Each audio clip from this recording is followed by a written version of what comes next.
माननीय अध्यक्ष महोदय, माननीय सदस्य ने शिक्षकों को लेकर के सबसे पहले जो सवाल पूछा है उस संबंध में मुझे जानकारी देनी है, आपके माध्यम से सदन को अवगत कराना है कि जो हमारे वर्तमान में जो हमारी छात्रों की संख्या है, उन छात्रों की संख्या को देखते हुए जो हमारे पास में शिक्षक हैं, मैं इसमें शिक्षकों को ही केवल सम्मिलित कर रहा हूं, सहायक अध्यापकों को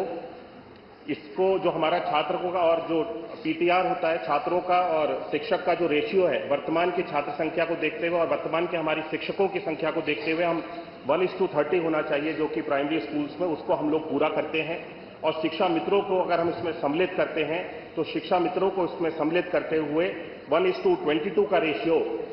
हम पूरे प्रदेश में अपने छात्रों के अनुपात में शिक्षकों को जो संख्या है उसके बराबर हम इसको पूरा कर पाते हैं। तो मुझे वर्तमान में अभी जब शिक्षकों की आवश्यकता उत्तर प्रदेश सरकार को अपनी छात्रों को संख्या को देखते हुए हुई, तो हमारी सरकार के समय में ऐसे समय समय पे अलग अलग भर्तियों के माध्यम से भी शिक्षकों की नियुक्ति की गई है। मैं सदन को आपके माध्यम से अवगत कराना चाहता हूं कि 2018 में 12,460 सहायक अध्यापक प्राथमिक भर्ती की प्रथम चरण में 5,948 शिक्षकों को नियुक्त किया गया था। 2018 में 68,500 सहायक अध्यापक भर्ती में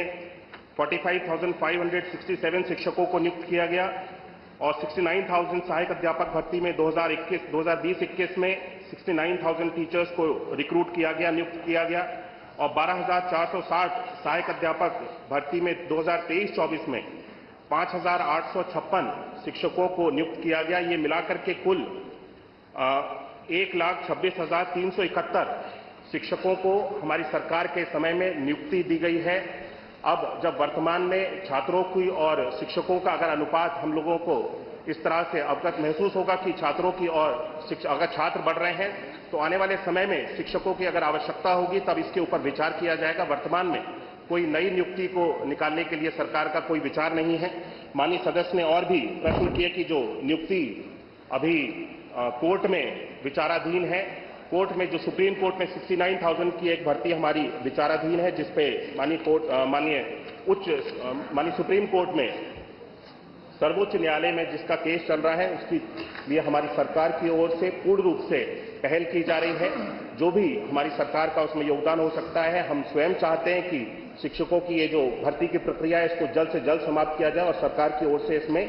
पूर्ण योगदान दिया जा रहा है। माननीय सदस्य ने खेलकूद के बारे में भी चर्चा की। मैं बताना चाहता हूं, अवगत कराना चाहता हूं कि हमारी सरकार के समय में बच्चों की शिक्षा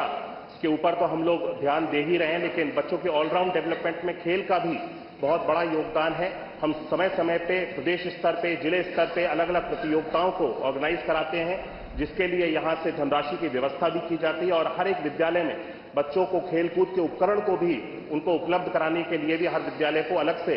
हमारी सरकार के द्वारा, शासन के द्वारा धनराशि दी जाती है, जिसके माध्यम से बच्चों के लिए विद्यालय स्तर पर जाकर के खेलकूद के उपकरण परचेज किए जाते हैं और जिससे बच्चे खेलकूद में जिस भी क्षेत्र में जिस भी खेल में उनकी रुचि हो उस खेल में आगे बढ़ सकते हैं।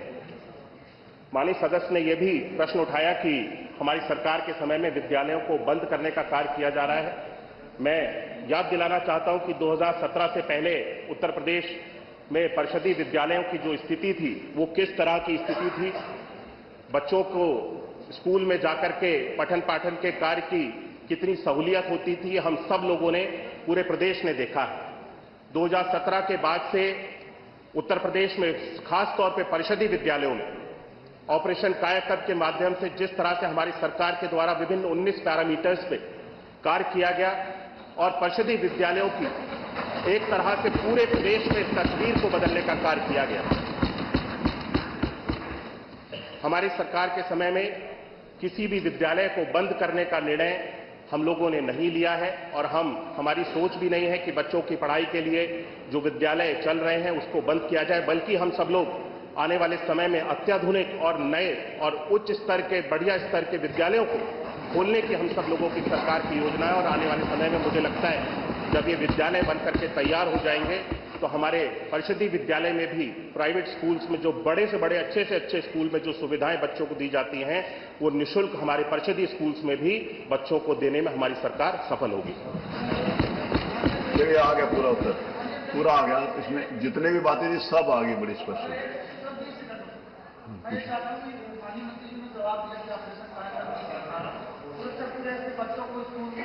की जा रही भारत सरकार के आंकड़े कहते हैं कि पूरे उत्तर प्रदेश में 7,85,000 बच्चे स्कूल नहीं जा रहे हैं। तो क्या सरकार की कार्ययोजना में किसी प्रकार की कोई कमी है कि ये बच्चे विद्यालय नहीं पहुंच पा रहे हैं? आप अगर कह रहे हैं कि ऑपरेशन कायाकल्प से विद्यालयों की संरचना बहुत हो गया, तो 7,85,000 बच्चे कैसे स्कूल नहीं जा रहे हैं? सरकारी आंकड़े, इस पर माननीय मंत्री जी कुछ जवाब देना चाहेंगे?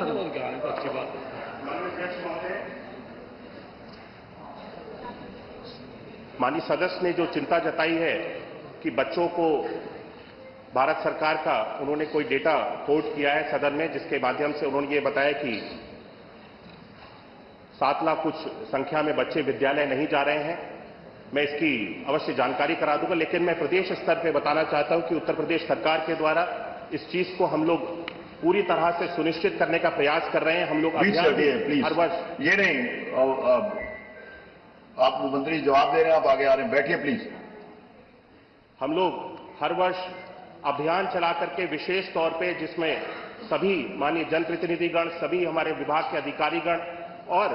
समाज स्तर पे भी, लोगों के स्तर पे भी बृहद स्तर पे प्रयास किया जाता है। स्कूल चलो अभियान के माध्यम से हर वर्ष जब नया सत्र प्रारंभ होता है, माननीय मुख्यमंत्री जी स्वयं इस कार्यक्रम की शुभारंभ करते हैं, जिसके माध्यम से हम लाखों की संख्या में, इस वर्ष भी लाखों की संख्या में, हम ऐसे बहुत सारे बच्चे हैं जो विद्यालय से जुड़े हुए नहीं थे, उनको हम इस व्यवस्था के साथ में जोड़ने के लिए हम सब लोग सफल हुए हैं। और आगे आने वाले समय में मैं माननीय सदस्य को आपके माध्यम से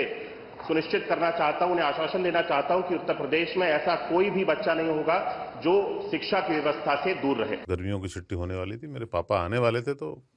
हम लोग सभी खुश थे। तो मैं एक बेड पे चढ़ के डांस कर रहा था, लेकिन वो पहले ही आ गए। फ्रीज